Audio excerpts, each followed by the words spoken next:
दूसरों पर निर्भर रहना कमज़ोर व्यक्ति की निशानी है दोस्तों। व्यक्ति को कभी भी इस बात से नहीं डरना चाहिए कि उसके बिना हमारा क्या होगा। इसलिए जीवन में कभी भी किसी पर निर्भर ना रहें। आपको जीवन में हर डर को त्यागना चाहिए। अगर आप इसे पकड़ कर बैठे रहेंगे तो जीवन में सब कुछ पीछे छोड़ देंगे। इसलिए डर को दूर करें, क्योंकि डर के आगे ही जीत है दोस्तों, अगर हमें जीवन में सफल होना है तो सबसे पहले अपने मन में अनावश्यक डर को निकालना होगा, जो कि हमारे विकास में बाधा डालती है। एक बार की बात है, पहाड़ियों के बीच बसे एक गांव में मोहन नाम का एक व्यक्ति रहता था, जो कि अपनी बुद्धिमत्ता, दयालुता और कड़ी मेहनत के लिए जाना जाता था। उसमें ऐसा प्राकृतिक करिश्मा था जो लोगों को उसकी ओर आकर्षित करता था।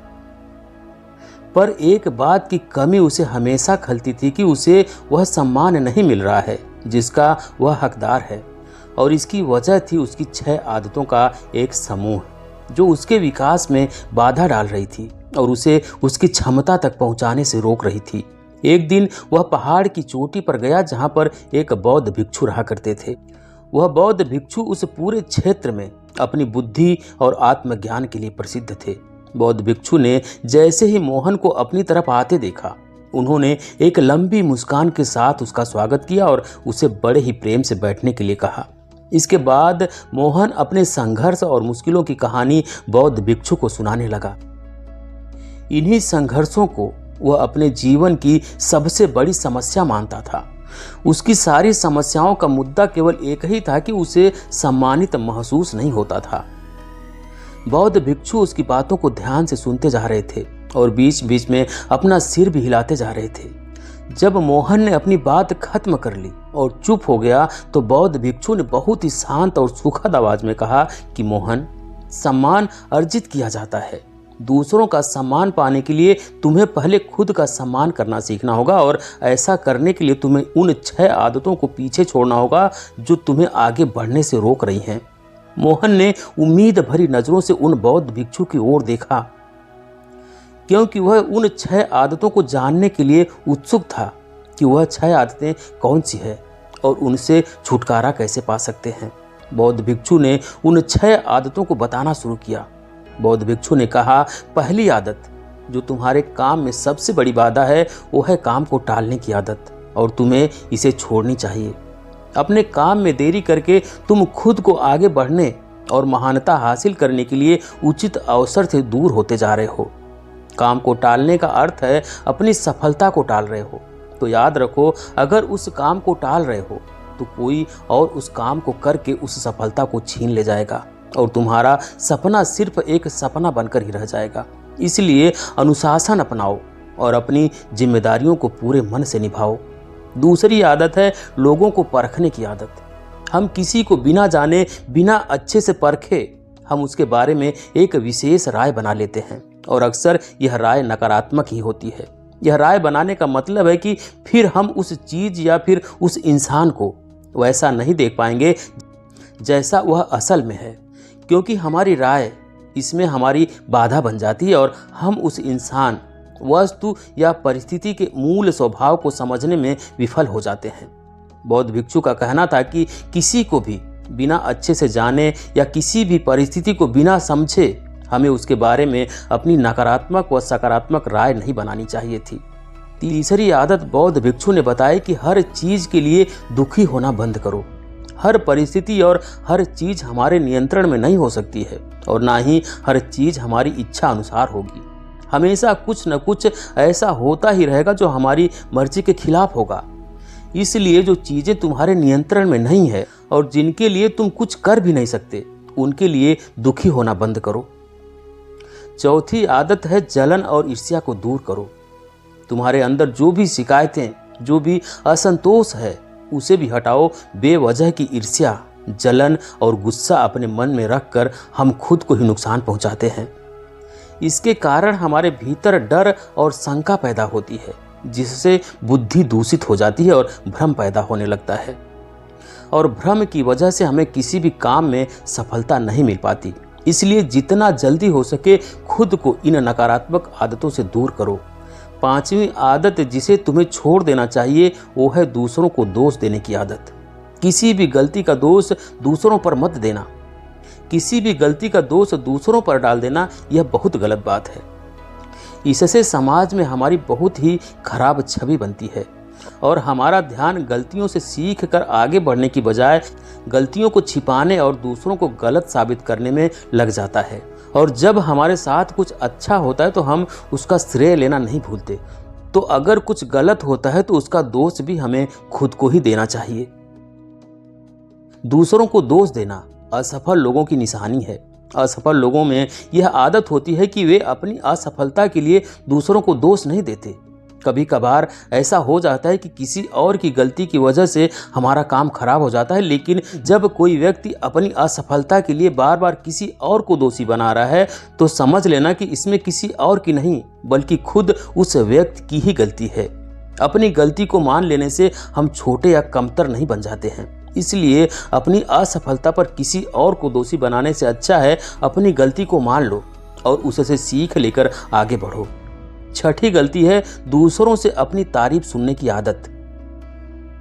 हम दूसरों को दिखाने के लिए अक्सर कुछ न कुछ नया करते रहते हैं। हर चीज के लिए हम चाहते हैं कि लोग हमारी तारीफ करें, हमारे बारे में अच्छा बोलें और हम जो भी काम करें लोग उसकी प्रशंसा करें। अगर किसी बात के लिए हमारी आलोचना होती है तो हम बहुत दुखी हो जाते हैं और इस तरीके से हम लोगों के हाथों की कठपुतली बनकर रह जाते हैं। इसलिए हमें दूसरों की तारीफ की कोई ज़रूरत नहीं होती है और वैसे भी लोगों की तारीफें खोखली होती है जो एक पल में हमें आसमान पर पहुंचा देती है और दूसरे ही पल नीचे ज़मीन पर पटक देती है।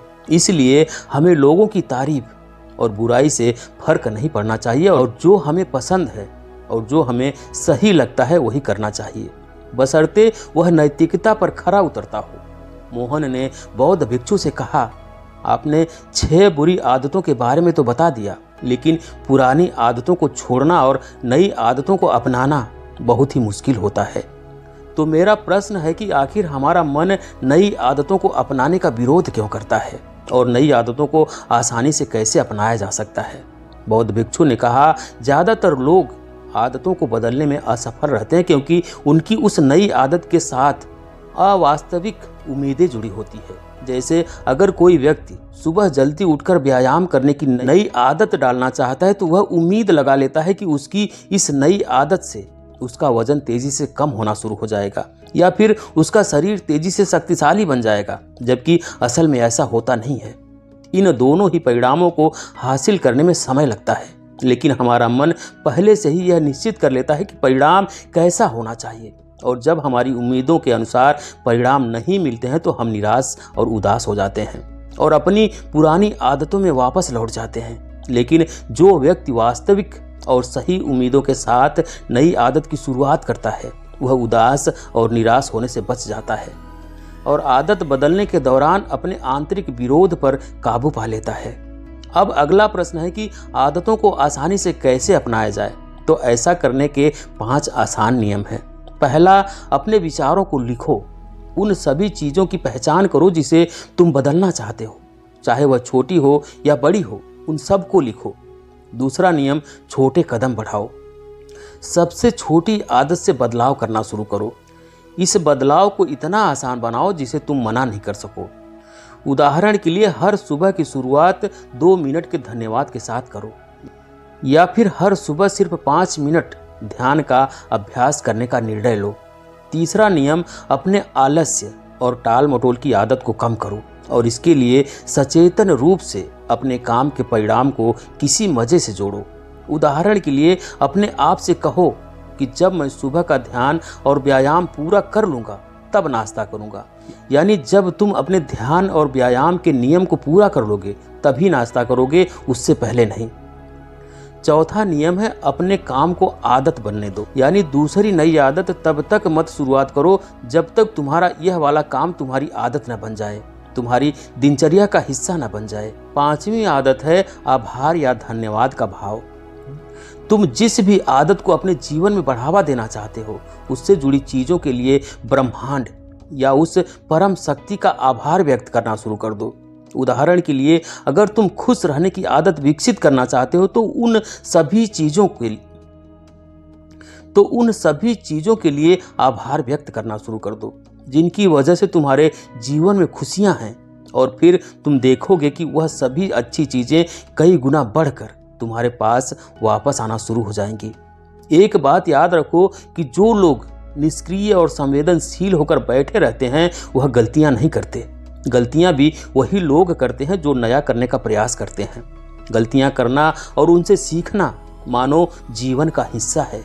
इसलिए गलतियां करने से डरो मत, लेकिन एक ही गलती को बार बार दोहराना भी मूर्खता है। बौद्ध भिक्षु ने आगे कहा, अब तुम्हें 10 ऐसी आसान आदतों के बारे में बताऊंगा जो एक आसान और अधिक व्यवस्थित जीवन जीने के लिए जरूरी है। जब तुम इनमें से कुछ आदतों को लागू कर लोगे तो तुम खुद को एक नियंत्रण की भावना के साथ पाओगे और पाओगे कि तुम बिना थके पहले से भी कहीं ज्यादा काम कर रहे हो। हालांकि तुम्हें इन सभी 10 आदतों को लागू करने की जरूरत नहीं है। इनमें से कुछ आदतें दूसरों की तुलना में ज्यादा लागू होंगी। यह तुम्हें तय करना है कि कौन सी आदत तुम्हारे लिए काम करेगी। पहली बात, आदतें इकट्ठी करो। तुम्हारे पास आने वाले किसी भी अच्छे विचार, काम या मौके को एक कागज पर लिखना शुरू करो। अपने साथ एक छोटी डायरी रखना शुरू करो। दूसरी आदत, जब तुम्हारे पास सारी जानकारी और सारी चीजें इकट्ठा हो जाए तो इसके बारे में ठीक से सोचो और फिर निर्णय लेने में ज्यादा देरी मत करो। तुरंत निर्णय लो और काम पर लग जाओ। तीसरी आदत, उन 3 शीर्ष कामों को लिखो जिसे तुम्हें हर दिन पूरा करना है और उन्हें हर हाल में पूरा करने का प्रयास करो। चौथी आदत, एक समय में सिर्फ एक काम पर ध्यान लगाने की आदत डालो। कभी भी एक ही समय पर एक से ज्यादा काम करने का प्रयास मत करो।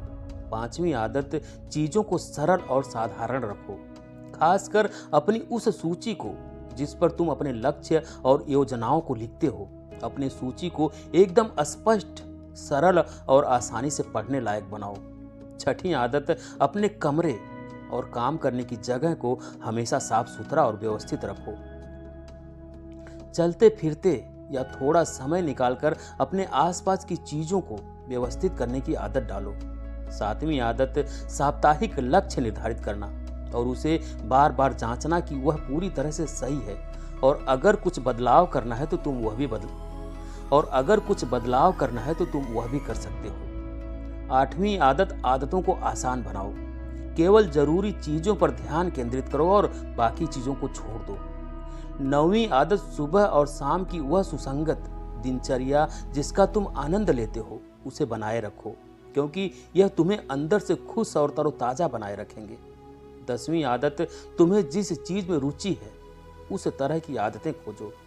अपना जीवन उन चीजों के लिए समर्पित करो जिनके लिए तुम इच्छा रखते हो। फालतू की चीजों और कामों के लिए अपनी ऊर्जा और समय बर्बाद मत करो। तो यह थी वह सभी आदतें जो तुम्हारे जीवन को बदल कर रख सकती हैं। लेकिन यह सभी आदतों को एक साथ अपनाने की गलती मत करना। जब एक आदत तुम्हारे दिनचर्या का हिस्सा बन जाए तब दूसरी तरफ कदम बढ़ाना। इतना कहने के बाद बौद्ध भिक्षु अपनी बात समाप्त की और मोहन ने भी बौद्ध भिक्षु को धन्यवाद किया और अपने घर वापस आकर बौद्ध भिक्षु की बताई गई बातों का पालन करने लगा। दोस्तों, उम्मीद है कि यह वीडियो आपको पसंद आई होगी, तो वीडियो को लाइक करें, शेयर करें, और चैनल पर अभी तक नए हैं, चैनल को सब्सक्राइब नहीं किया तो प्लीज़ चैनल को सब्सक्राइब करें, बेल आइकन भी प्रेस कर लें ताकि आने वाली सभी वीडियो का नोटिफिकेशन सबसे पहले आपको मिले। वीडियो देखने के लिए बहुत बहुत धन्यवाद।